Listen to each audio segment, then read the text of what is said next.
Jyotirao Phule BC hostel వద్ద ముగ్గురు విద్యార్థులకు ఫామ్ కార్డు వేయడం జరిగింది. అందులో మా నియోజకవర్గానికి చెందిన మంతెన రాజేష్ అనే విద్యార్థి మరణించడం జరిగింది.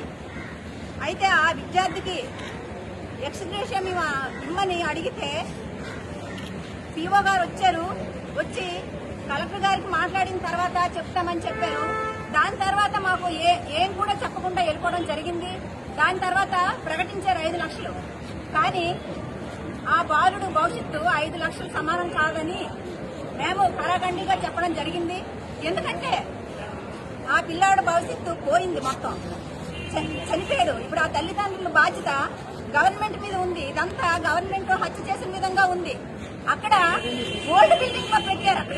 అసలు అది ఆ బిల్డింగ్ కొత్తది కూడా కాదు. అక్కడ పెద్ద పెద్ద హోల్స్ ఉన్నాయి.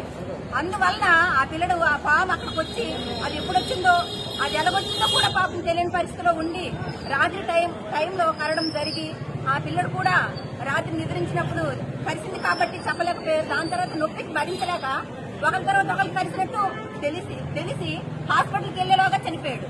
ఇదంతా ప్రభుత్వ నిర్లక్ష్యం వల్లే జరిగిందని మేము తెలియజేసుకుంటున్నాం. ఎందుకంటే ఇలాంటివి మళ్లీ పునరావృతం కాకుండా ఉండాలనేసి అంటే ఇప్పుడు ప్రభుత్వము ఆ స్కూల్ మార్చి వేరే దగ్గర పెట్టాలనేసి మేము ఖండించడం జరుగుతుంది. ఎందుకంటే ఆ స్కూల్లో ఉంటే ఆ స్కూల్ అసలు ఏం బాగోలేదు.